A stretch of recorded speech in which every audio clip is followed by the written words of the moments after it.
నమస్తే. నేను మీ కుప్ప పద్మిని. ఇన్నాళ్ళు మీ సపోర్ట్‌ని నాకందిస్తూ, మీ ప్రేమని నాకందిస్తున్న ప్రతి ఒక్కరికి కృతజ్ఞతలు. ఇప్పుడు చూడబోతున్న ఈ వీడియో కూడా ఖచ్చితంగా మీకు ఉపయోగపడుతుంది. లైక్, షేర్ అండ్ సబ్స్క్రైబ్ చేసి మీ ఇష్టాన్ని అలాగే మీ సపోర్ట్‌ని నాకందించండి. అలాగే ఈ వీడియో పట్ల మీ అభిప్రాయాన్ని కామెంట్ సెక్షన్‌లో కామెంట్ చేసి నాకు తెలియజేయండి. నమస్తే. నమస్తే. Welcome to our channel. నేను పద్మిని. ప్రస్తుతంతో పాటు ప్రముఖ ఆధ్యాత్మికవేత్త, వాస్తు జ్యోతిష పండితులు, లలిత ఉపాసకులు, వాస్తు జ్యోతిష శిక్షణ నిపుణులు బ్రహ్మశ్రీ నానాజీ పట్నాయక్ గారు మనతో పాటు ఉన్నారు. మాట్లాడతారు. సార్ నమస్తే సార్. శ్రీమాత్రే నమః. సార్ ఈ ఆదివారం సంకష్టహార చతుర్థి వచ్చేస్తోంది. ఏకదంత సంకష్టహార చతుర్థిగా పిలువబడేటటువంటి చవితి. మరి ఈ తిథి ఎట్లాంటి విశిష్టం సంతరించుకుని ఉంది? ఎట్లా వినియోగించుకోవచ్చు ఆ రోజు? అంటే ఒకటేనమ్మా, ఈ సంకష్టహర చతుర్థి దేనికి ఉపయోగపడుతుంది అంటే ప్రతిదీ కూడా మనం ఏంటంటే లాభం పొందాలని కాదు. నా ఉద్దేశం ఏంటంటే మనకి ఒక్కొక్క సంకష్టహర చతుర్థి ఒకదానికి ప్రత్యేకంగా కొన్ని దోషాలు తొలగించడానికి, కొన్ని యోగాలు కలిగించడానికి ఒక్కొక్క సంకష్టహర చతుర్థి కావచ్చు, పౌర్ణమి కావచ్చు, అమావాస్య కావచ్చు పనిచేస్తూ ఉంటుంది. ఇది దేనికి? దీని పేరే ఏకదంతం. మీకు ధనయోగాన్ని ఇచ్చేటువంటి సంకష్టహర చతుర్థి. అదే కావాలి సార్. అదే కావాలి. మాకు కష్టాలు, ధనానికి సంబంధించిన కష్టాలు వద్దు అనే చాలా మంది కోరుకుంటున్నారు. సో అందరూ చేసుకోవాలి. అయితే అందరూ చేసుకోవాలి. ఎందుకంటే ఇవాళ రేపు కాస్ట్ ఆఫ్ లివింగ్ చాలా పెరిగిపోయింది. ఎందుకు ఇబ్బంది వస్తుంది అంటే జీతాలేమో ఎక్కడవక్కడే ఉంటున్నాయి. కాస్ట్ ఆఫ్ లివింగ్ ఏమో రోజు రోజుకి పెరిగిపోతుంది. దానివల్ల ఏమిటి, ఇంట్లో ఒక్క పురుషుడు ఒక్కడు జాబ్ చేస్తే సరిపోవట్లేదు, స్త్రీమూర్తి కూడా జాబ్ చేయాల్సిన పరిస్థితి వస్తుంది. ఇంట్లో చూసుకోవాలి, బయట చూసుకోవాల్సిన పరిస్థితి వస్తుంది. లేకపోతే సరిపోవు. ఒక ఇల్లు, ఒక డ్రీమ్ ఒక ఇల్లు, చిన్న ఇల్లు కొనుక్కోవాలన్నా డబ్బులు తక్కువలో లేదు. ఇంచుమించు ఎంత లేదన్నా 50, 60 కోటి, 2 కోట్లు ఇల్లు ఇంకా విపరీతం. కొన్ని ఇల్లు అయితే నేను చూస్తుంటాను. అసలు చూడ్డానికి అపార్ట్మెంట్ 10 కోట్లు, 15 కోట్ల అపార్ట్మెంట్లు చూశాను ఈ మధ్య. అంటే ఆ ఏరియాకి ఆ ఏరియా ఉన్నటువంటి 8 బెడ్రూమ్, 6 బెడ్రూమ్స్. 8 బెడ్రూమ్సా అపార్ట్మెంట్ లోనా? ఇది కొత్త సార్, నేను వినలేదా? ఉన్నాయి. అది ఫ్లోర్ కి ఒకటే కడతాడు. కానీ 8 ఉన్నాయండి, ఉన్నాయి. చాలా హైఫై లావిష్ గా ఉంటుంది. వాళ్ళు లోపల ఫర్నిచర్ కి ఒక 6-7 కోట్లు ఖర్చు పెడతారు. 10 కోట్లు కూడా ఖర్చు పెట్టేవాళ్ళు ఉన్నారు లోపల ఫర్నిచర్. అది కూడా తక్కువ స్థాయి నేను చెప్పేది, ఇంకా ఎక్కువ ఖర్చు పెట్టేవాళ్ళు. ఈ డబ్బులు ఎలా వచ్చేస్తున్నాయి సార్? విపరీతమైన ధనయోగం అండి. ఇప్పుడు నేను మీకు చెప్పబోయేది కూడా ఎందుకు, ఈ టాపిక్ ఎందుకు తీశానంటే విపరీతమైనటువంటి ధనయోగం జాతకంలో ఉండి అది బ్లాక్ అయిపోయినప్పుడు ఈ సంకష్టహర చతుర్థి చేసుకుంటే అది క్లియర్ అవుతుంది. బ్లాక్డ్ భాగ్యచక్ర అంటారు దాన్ని. అంటే భాగ్యచక్రం బ్లాక్ అయింది. ఎట్లా సార్ విపరీత ధనయోగాన్ని ఎలా క్యాలిక్యులేట్ చేస్తారు సార్? ఎట్లా క్యాలిక్యులేట్ చేస్తారంటే ధనాధిపతి ఉంటాడమ్మా. ఆ ధనాధిపతి విపరీత రాజయోగాల్లో పడతాడు వెళ్ళి. విపరీత రాజయోగాలు, నీచభంగ రాజయోగాలు అని 2 ఉంటాయి.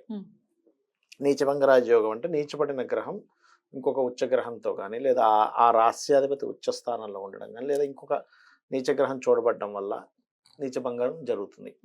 విపరీత రాజయోగం 6-8-12 కారకులు 6-8-12 కాంబినేషన్లో ఉంటూ అది పర్టికులర్గా ధనయోగాన్ని ఇచ్చే దాంట్లో ఉంటుంది. అప్పుడు ఏంటంటే వాళ్ళకి అసలు ఏమీ లేదు, అసలు ఎందుకు పనికిరాడు అనుకున్నా కూడా పైకి లేస్తారు. అయితే ఇదంతా కూడా పాస్ట్ లైఫ్ లో చేసుకున్న కర్మే.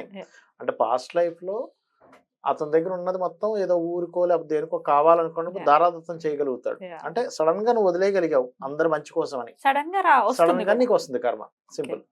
అయితే ఇదొక ఎత్తు. అయితే జన్మజాతకంలో ఒక యోగం ఉంటుంది, అది బ్లాక్ అయిపోయి ఉంటుంది. బ్లాక్ అయిపోయినటువంటిది ఏదైనా సరే మీకు క్లియర్ అవ్వాలంటే గణపతి చతుర్దశి చేసుకుంటే చవితి చేస్తుంటాం కదా. పర్టికులర్ గా గణపతికి ఎలా అంటే మనం అంటే ఆనందంగా చేయగలగాలి. గణపతి పూజ అంటే ఏ పూజైనా ఆనందంగా చేయాలి, బట్ గణపతిని మరింత ఆనందంగా చేయగలగాలి. అప్పుడు తొందరగా ప్రసన్నం అవుతాడు. ఆయన కూడా బాలుడు కాబట్టి ఆనందానికి కారకుడు ఆయన. చెప్పాలంటే ఆనందాన్ని ఇచ్చేవాడు, ఆనందానికి కారకుడు. సంతోషంగా చేయగలగాలి.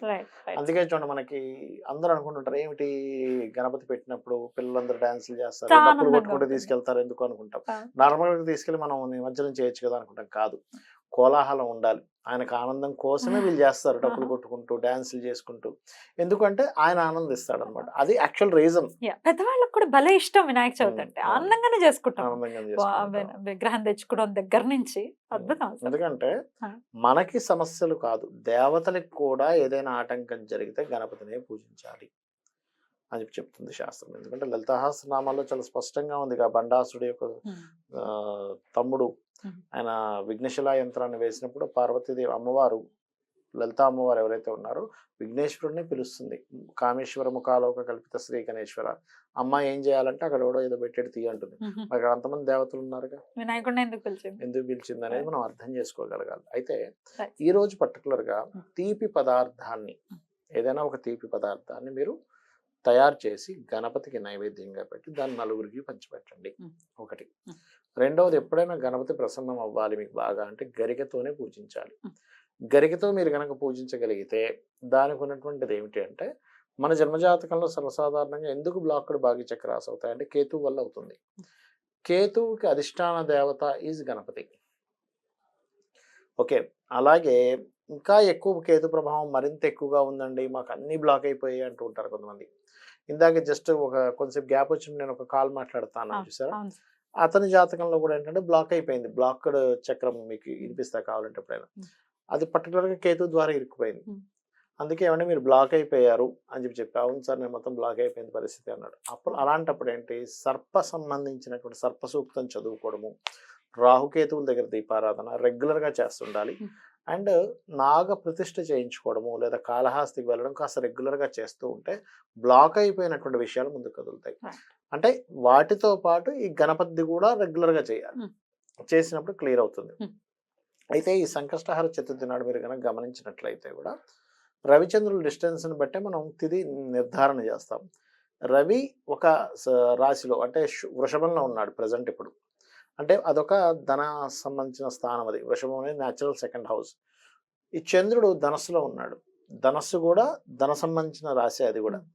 సో ఇద్దరు ధన సంబంధించిన రాశుల్లో ఉన్నప్పుడు మీ యొక్క కర్మ అంటే పూర్వజన్మ కర్మ స్థానంలో కేతు ఉన్నందుకు ఆ గణపతిని గనక ధ్యానిస్తే పూర్వజన్మ కర్మలో చేసిన ఒక కర్మ వల్ల ఏర్పడినటువంటి దోషం తొలగుతుంది క్లియర్గా. సో ఈరోజు ముఖ్యంగా మీరు తీపి పదార్థం చేసి దానంగా ఇవ్వడము, గోవులకి తీపి చపాతీలు అంటారు. అంటే కొంతమంది బెల్లం వేసిన చపాతీలు చేస్తారు. నూనె వేయకుండా కాల్చిన చపాతీలకి తేనె పూసి చిన్న చిన్న ముక్కలుగా చేసి గణపతి ఈ యొక్క గోవులో ఉన్నాడు అనేటువంటి భావనతో చేయాలి. ఇంకోటి ఏంటంటే ఎప్పుడు కూడా గణపతిని ఆరాధించేవారు నేను అంటే ఫ్లెక్సిబిలిటీ నేర్చుకోవాలమ్మా. ఎప్పుడు కూడా గణపతి ఫ్లెక్సిబిలిటీ కారకుడు. ఆటంకం తొలగుతుంది అంటే ఆటంకం మనం ఏర్పరచుకుంటాం. నాకు ఇలాగే కావాలి, నాకు ఇదే కావాలి అని. ఇప్పుడు చూడండి చాలామంది వివాహం అవ్వట్లేదు అంటే 90% ఆఫ్ రీజన్స్ ఏమిటి అంటే వాళ్ళు కొన్ని పెట్టుకున్నారు సెట్ ఆఫ్ ఇవి. అందంగా ఉండాలి, లేకపోతే ఇంత చదువుకోవాలి, లేదా ఇదే చదువుకోవాలి, ఇదే జాబ్ చేయాలి. అదే చదువుకొని అదే జాబ్ చేయాలని పట్టుకున్న వాళ్ళు చాలా మంది మిగిలిపోయారు. అరే సేమ్ జాబ్ ఎక్కడ దొరుకుతుంది? మళ్ళీ నువ్వు అందం అంటావు, డబ్బులు ఉండాలంటావు, కార్లు ఉండాలంటావు, బిల్డింగ్లు ఉండాలంటావు, మళ్ళీ సేమ్ జాబ్ కావాలంటావు. ఎట్లా వస్తుంది? ఫ్లెక్సిబుల్గా ఉండాలి, ఫ్లెక్సిబిలిటీ నేర్చుకోగలగాలి. ఓకే ఫైన్, ఉన్న దాంట్లో ఆనందించగలగాలి. అప్పుడు గణపతి మీకు తొందరగా ప్రసన్నం అవుతాడు. నీలో ఫ్లెక్సిబిలిటీ ఉంటే గణపతి ప్రసన్నం అవుతాడు. ఫ్లెక్సిబిలిటీ లేకపోతే గణపతి ప్రత్యక్షం అవ్వడు, ప్రసన్నం చేసుకోలేము మనం. ఇంకోటి ఏంటంటే ఈ కలియుగంలో గణపతి ఆరాధన తొందరగా ఫలిస్తుంది ఒకటి. రెండవది ఏమిటి అంటే గణపతిని ఇంకొంతమంది జిల్లేడు మొక్కను పెట్టుకొని చేస్తారు. అలా చేయొచ్చు, తప్పు లేదు. కాకపోతే నిత్యం దానికి నైవేద్యం పెట్టడము ఇవన్నీ ఖచ్చితంగా చేయాలి. నిత్య దీపారాధన, నిత్య దేవతారాధన చేయాలి. ఉపవాసం ఉండాలంటారా? కంపల్సరీ ఉండాలని రూల్ లేదు ఈ గణపతి ఆరాధనకి. మనం కామన్ గా ఏమంటారు నిత్య దేవతారాధన చేసినట్టుగా చేసుకుంటూ చేసుకోవచ్చు, తప్పేం లేదు. కాకపోతే కొంచెం ఒంటిపూట చేసుకునే వాళ్ళు ఉంటారు, చేయొచ్చు. ఎప్పుడైనా ఏకాదశికి ఉపవాసం పెట్టుకోండి, దీనికి అక్కర్లేదు. ఒకవేళ ఉండాలి అనుకుంటే ఉండొచ్చు, లేకపోయినా కూడా చేసుకోవచ్చు, స్వామికి ఆరాధన చేసుకోవచ్చు. ఎగ్జాక్ట్లీ. అద్భుతం సార్. ధన యోగం కావాలి అనుకున్న వాళ్ళు ఖచ్చితంగా ఈ సంకష్టహార చతుర్థిని అర్చించమంటారు. ఓం లంబోదర గణపతియే నమః. అద్భుతం sir. Thank you so much sir. నమస్తే. శ్రీమాత్రే నమః.